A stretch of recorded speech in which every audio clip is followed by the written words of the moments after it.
मालेगांव 22 अगस्त 2022। Malegaon civil hospital से इस तरह की खबरें लगातार सामने आती रहती है कि मरीजों को खून की जांच के लिए बाहर भेजा जाता है। इस सिलसिले में ऐसी खबर मौसूल हुई कि खून की जांच के लिए बाहर भेजा जा रहा है। इसी तरह सोनोग्राफी और डेंगू की भी रिपोर्ट बाहर से मंगवाई जा रही है। इस सिलसिले में हमने सिविल हॉस्पिटल के मेडिकल सुपरिटेंडेंट लक्ष्मण चौहान से बात की।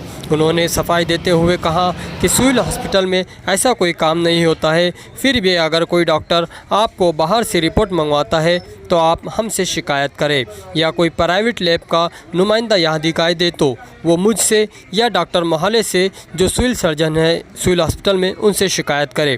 डॉक्टर चौहान ने मज़ीद कहा, अगर कोई आपसे पैसे का मुतालबा करे तो आप उन्हें डॉक्टर चौहान या डॉक्टर मोहल्ले से रब्ता करने को कहे। नीज़ डॉक्टर चौहान ने इस मामले की इंक्वायरी करने का यकीन दिलाया है। सुनिए सिविल हॉस्पिटल के medical superintendent doctor Laxman Chauhan ने मज़ीद क्या कहा।